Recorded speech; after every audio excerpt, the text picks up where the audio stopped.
From London, this is the Standard Podcast, and I'm Mark Blunden. Coming up in this episode, can London Mayor Sadiq Khan make Oxford Street great again? But first, Storm Bert continued to bring disruption into Monday as winds over 80 miles per hour and torrential downpours caused devastating flooding over the weekend.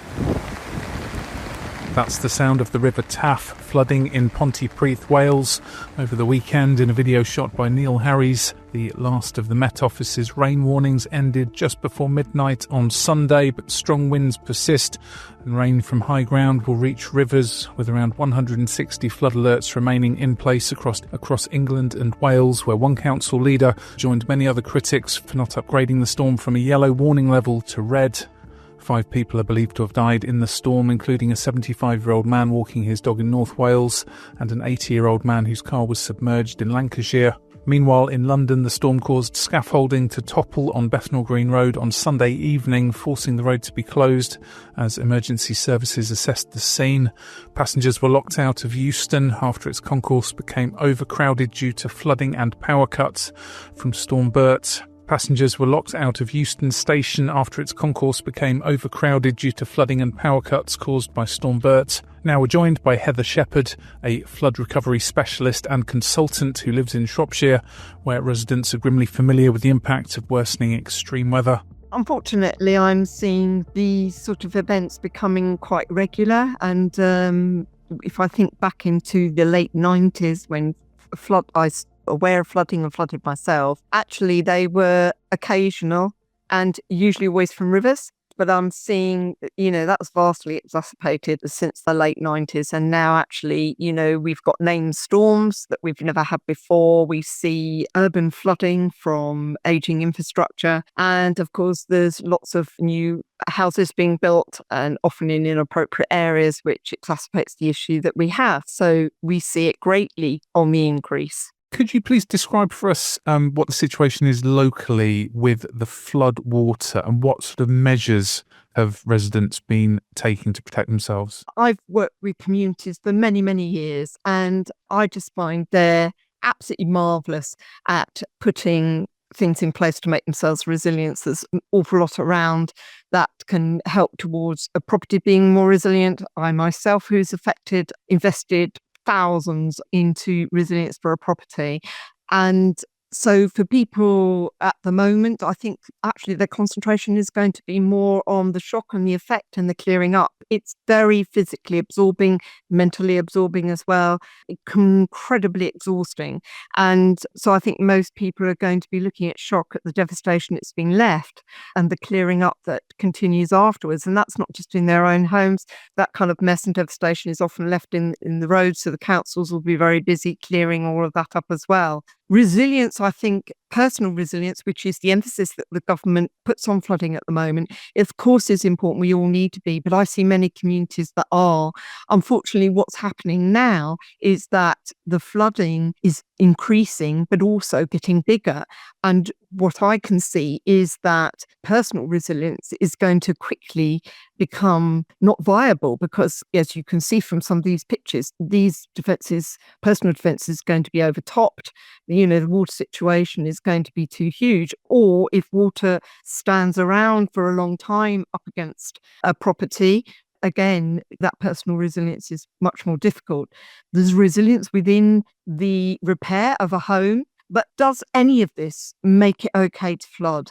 That's always how I think of it. No, it doesn't. The mental stress, the exhaustion that flooding brings, your world turned upside down, your life is not normal. I mean, I live my life continually, whatever I do, with flood at the back of my mind. If I do this, what happens if I flood? And I'm very, very resilient. I think that actually we need more than this. We need a bigger plan. We need to be tackling it in a far bigger way. What's your view on how prepared the authorities were or not for Storm Bert? I think that the authorities, certainly our emergency response, normally we hear very little from communities other than praise for the response. And, LLFAs are responsible for that response of emergencies. And usually the plans for those work well. What we need, though, what doesn't work, is that we haven't got an all-encompassing bigger plan for how we're going to tackle flooding in the future. And, we're seeing all of this now. What about our children, our children's children? What do they face in the future? And unless we tackle flooding, which is a result of climate change, which we are focusing on CO2 and our carbon footprint, but actually, even with a huge reduction in that, we're still going to continue to see floods. And therefore, we need to be really thinking very long term and very hard about how big and how bold we approach this issue, because otherwise we're going to continue to see this, and we're not going to be void of anything like Spain. We could easily have that same situation again. Already South Wales has declared state of emergency, and this is becoming more and more prevalent, and we really do need to see much more direction and planning from government. And there's been some criticism of the Met Office as well, that they should have made this a red alert as opposed to yellow. What do you think about this? It's surprising these days that we can't be more accurate in our predictions. But I think in my experience, through all the storms that I've been involved with or been affected by, usually it isn't something that is a yellow warning. No, it is something usually that results in something major and major damage to people's lives, people's properties and businesses. So we need to get better at prediction, and we need to get better about how we inform people about that risk and be far more timely in how we go about letting people know that danger is imminent. Let's go to the ads coming up. Nice work if you can get it. The job's worth up to nearly £100,000 that Mayor Sadiq Khan hopes will revive the fortunes of Oxford Street. We're joined by the London Standard City Hall editor Ross Lydall. If you're new here, please do make sure to hit subscribe and give us a rating in the meantime. Welcome back. London Mayor Sadiq Khan is offering an array of jobs, with one paying almost up to £100,000 a year, and that's for staff able to help him seize control of Oxford Street. That's from a report from the London Standard City Hall editor Ross Lydall. He reports that City Hall, which plans to open an Oxford Street office, also wants to establish a long-term financial and commercial model for the transformed Oxford Street area and push forward his pedestrianisation plans, which would not only ban vehicles but also see cyclists having to undertake major detours. And we're joined by Ross now. What have you discovered about Sadiq Khan's latest Oxford Street plans and the cost with all these rather well-remunerated management jobs? Yes, well, it turns out that Sadiq Khan, as part of his sort of power grab to take control of Oxford Street and pedestrianise the western section of the street, is employing up to 15 people on some rather large sums of money. The jobs we've seen so far, 4 have been advertised on the Greater London Authority website, and up to £100,000 a year is on offer for these posts, which I think in anybody's terms these days is rather a nice amount of money.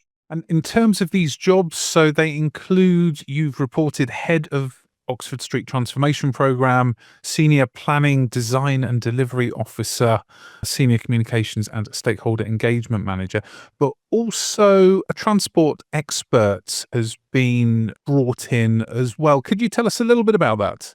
Yes, this was the visit of a woman called Jeanette Sadiq Khan, which, despite her surname, has no obvious links, no obvious family links with Mayor Sadiq Khan. Jeanette Sadiq Khan is best known as a transport expert from New York, where back about 20 years or so ago, she, under the mayoralty of Michael Bloomberg, helped to oversee the part pedestrianisation of Times Square.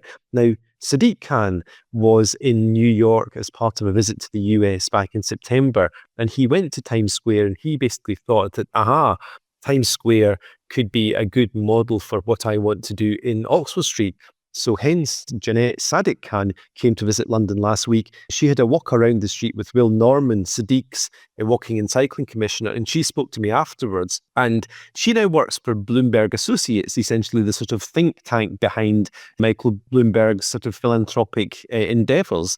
And what she told me is that Oxford Street doesn't live up to its reputation when you're there walking around. She said that it's dominated by buses and taxis. People are fighting their way through.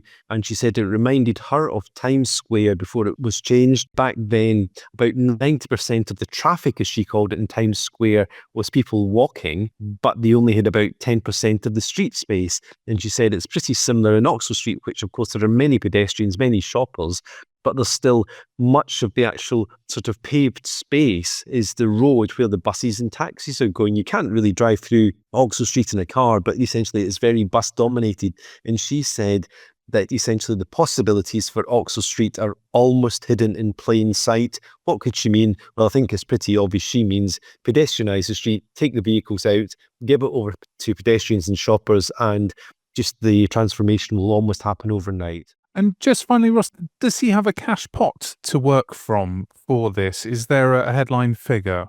He hasn't put a figure on this. The previous figure in terms of the 2017 scheme had a figure of around sort of 500 to 600 million pounds. Obviously, everything's got a lot more expensive for a number of reasons. You know, trying to build anything, especially affordable housing, as the mayor is finding out, is probably twice as expensive as it was 5 or 6 years ago.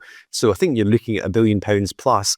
What the council had wanted to do was to get the New West End Company, which is essentially the business improvement district for the area, to chip in so that a number of the big stores, the landowners in the area would also contribute. Getting that beyond a pledge to actually have them actually transfer cash on their bank account is an entirely different matter. So Sadiq is not awash with cash, although he's obviously not averse to paying people rather well to work for him. So quite how he's going to fund it, we have to wait and see. I think what is entirely likely is that when he sets up this mayoral development corporation, there'll be clauses within that would look to essentially levy some sort of clause or extra charge on these businesses, so that he would say, if you're in this particular zone, which will be defined geographically, and I improve the street, then you'll pay a little bit extra on your business rates for the next 10 or 20 years to help me recoup the costs.